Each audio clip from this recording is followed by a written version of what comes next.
Alors bonjour à tous. Aujourd'hui, nous allons faire le récit de Saint Sévère, prêtre honoré au diocèse de Trèves au VIe siècle. Alors cet homme d'une vie admirable vivait dans la province d'Italie nommée Valérie, donc aujourd'hui à Bruse-Ultérière. Ce que la piété et l'exercice spirituel lui laissaient de temps, il le donnait à la culture de ses champs pour ne pas s'engourdir dans le repos. Tous les fruits et tout le gain que lui procurait ce travail étaient pour les pauvres et pour quiconque était dans le besoin. Telle était l'opinion et la gloire de sa sainteté que les infirmes accouraient en foule autour de lui pour obtenir la grâce de la guérison, et que ceux qui ne pouvaient l'approcher se contentaient d'un morceau de pain ou de tout autre aliment qui, béni par lui, leur rendait la force et la santé. Mais voici une grâce bien extraordinaire que Dieu accorda à ses prières. Il était par hasard occupé à tailler sa vigne lorsqu'on vint le chercher pour conférer le sacrement de pénitence à un moribond. Il resta quelque temps et attendit qu'il eût expédié sa besogne. Il accourut ensuite, mais le malade venait d'expirer. Lorsqu'il arriva, à cette vue, il frissonna et, se jetant par terre, il s'accusait avec une voix lamentable et des gémissements d'être le meurtrier de cette âme, et il implorait la divine miséricorde. Tout à coup, le mort se mit à respirer et à se préparer à la pénitence. Un spectacle si inopiné frappa les assistants d'admiration et excita dans le cœur de Sévère une joie qui fit couler ses larmes. Le malade, ayant achevé sa confession et passé encore 7 jours dans les œuvres de pénitence, inclina de nouveau, mais avec une espérance meilleure, sa tête dans la mort. Ses reliques furent transportées par Hulbert, archevêque de Trèves, avec le secours de l'empereur Othon Ier, d'Italie au monastère de Mainfield, non loin de Coblentz, et déposées dans une église dédiée à Saint Martin. Les miracles opérés par ces reliques attirant un grand concours du peuple, le bourg prit bientôt les dimensions d'une ville. L'église fut construite en l'honneur de Saint Sévère et un collège assez nombreux de chanoines y fut installé. Egbert, archevêque de Trèves, le fonda à cause de la renommée toujours croissante des miracles qui attiraient en ce lieu des multitudes de tous les pays, jusque du fond de l'Aquitaine.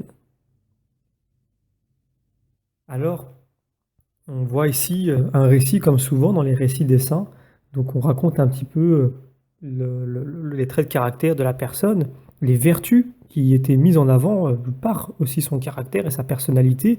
Ensuite, on rajoute quelquefois des récits avec un récit pardon, de guérison, de miracle ou autre. Et puis on explique après comment cette personne-là fut considérée par la suite, où est-ce qu'un culte lui est rendu, etc. Alors, pour commencer, on remarque que c'est vraiment, il a la vie d'un moine pratiquement, ora et labora comme on dit, c'est-à-dire qu'il prie et il travaille. Il prie et il travaille. Et le fruit de son travail était destiné aux pauvres ou quiconque était dans le besoin. Alors, c'est une vie tout à fait chrétienne, puisque Dieu, dès le départ, met Adam dans le jardin pour qu'il y travaille. Alors, il y a toutes sortes de sens à retirer de ce passage-là, mais il y en a un que l'on peut retirer, qui est que l'homme ne doit pas rester sans activité. Et ce qu'il fait de sa main, du moment qu'il le fait dans le but de servir Dieu, l'aide à avancer et à grandir spirituellement.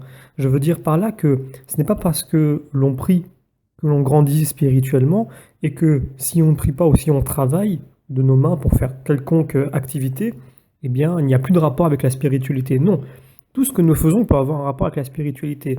Autant la prière que d'aller labourer un champ. Si on a conscience que ce champ est une création divine, pas que ce champ, mais toute la création, mais que le travail que l'on y produit est aussi un travail en vue de respecter la nature, en vue d'en tirer un profit pour nourrir les âmes et nourrir les personnes plutôt. Et en faisant cela, eh bien, on rend gloire à Dieu et on rend grâce aussi au Seigneur pour tous ses bienfaits. Car même dans la plus petite plante qui pousse, il y a les bienfaits du Seigneur qui y sont présents. C'est important d'avoir ça à l'esprit. Quand on a ça à l'esprit et que, avec notre corps, nous faisons les gestes qui nous permettent de travailler, en ayant conscience de tout cela, eh bien, on applique finalement le corps à, je dirais, littéralement prier. C'est-à-dire que La prière sont des gesticulations du cœur vers le Seigneur, des paroles qui sont prononcées vers le ciel, mais vers la terre aussi, puisque c'est l'œuvre du Seigneur, nous pouvons avoir dans notre gestuelle une attitude de prière. Et même en esprit, d'être en union systématique de prière avec les chrétiens, c'est l'Église, mais aussi en ayant toujours Dieu dans un coin de sa tête, même quand on fait les choses les plus basiques. Donc, dans toutes les activités, Dieu peut être présent et il ne faut évidemment pas séparer le spirituel du matériel si on arrive quand même dans l'aspect matériel à faire le lien avec Dieu. Alors évidemment, on peut tout à fait dire que les choses matérielles sont les choses matérielles et les choses spirituelles sont les choses spirituelles. Certes, il n'y a peut-être rien qui équivaut à l'oraison, à la prière, à l'adoration, mais même dans les gestes du quotidien, même dans le travail, eh bien, on peut trouver Dieu et on peut vivre sa spiritualité. Voilà où je veux en venir. Ensuite, il y a un passage aussi qui est très intéressant où il est indiqué que toute une foule accourait vers lui à la suite des guérisons qu'ils entendaient. Voilà, ils avaient écho de ce qui se passait et il est indiqué que ceux qui ne pouvaient pas l'approcher se contentaient d'un morceau de pain ou de tout autre aliment qui, béni par lui, leur rendait la force et la santé. Alors, il faut venir un moment sur l'aspect de la bénédiction. En tant que chrétiens, nous sommes appelés à bénir aussi. Ce n'est pas seulement réservé aux prêtres. Évidemment, il y a une dimension différente quand il s'agit du prêtre, mais tout baptisé est appelé à bénir. Que veut dire bénir? Eh bien, si on prend le terme bénédiction, ça veut dire, voilà, benedictio, c'est en latin, c'est dire de bonnes choses, dire du bien. Et dire du bien, puisque Dieu est source de tout bien, c'est voilà, appeler le bien à tel endroit, telle personne, tel objet. Mais il ne faut pas y voir un côté superstitieux, puisque des fois il est reproché aux catholiques de dire mais vous bénissez tout ce qui bouge, et même tout ce qui ne bouge pas. Eh bien tant mieux, heureusement, il faut bénir tout.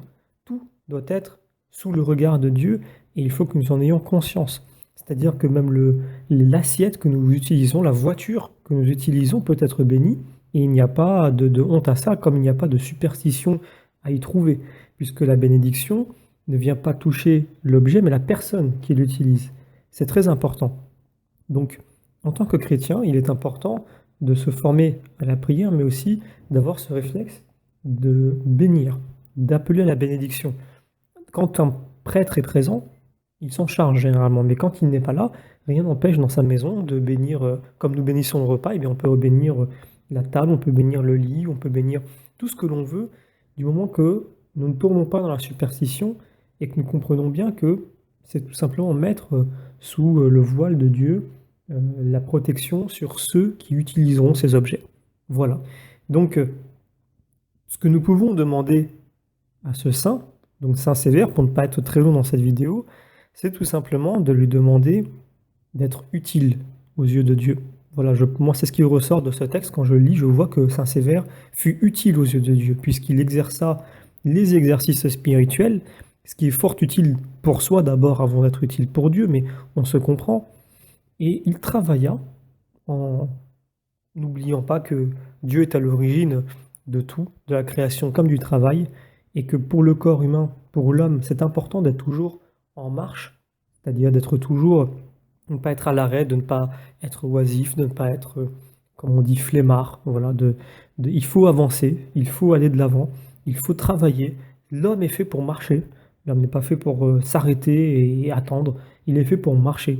Alors, il fait des pauses, mais il fait des pauses parce qu'il a marché, et non pas parce qu'il n'a pas envie de marcher. Alors, on voit l'utilité de la vie de Saint Sévère qui, au vu de notre époque aujourd'hui, peut paraître un petit peu austère, mais qui peut être tout à fait digne pour un chrétien, puisqu'elle est utile aux yeux de Dieu et elle est utile à son prochain.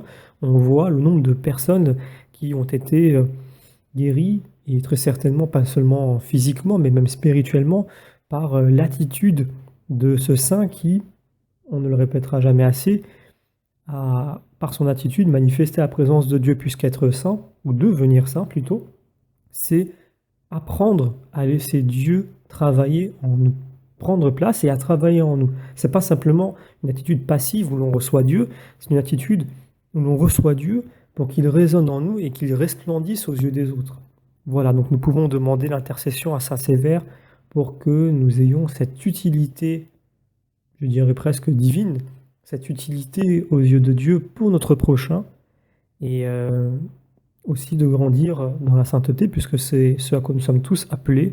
Et donc nous pouvons demander toutes ces choses en intercession de la part de tous ceux qui sont autour de nous aussi, hein. Il ne faut pas oublier de prier pour ceux qui l'oublient ou qui ne prient pas assez. Nous prions aussi pour eux, nous prions pour toute l'Église, pour tous ceux qui sont proches et moins proches de Dieu, afin que des personnes, des saints comme Saint Sévère, intercèdent pour nous. Saint Sévère, priez pour nous.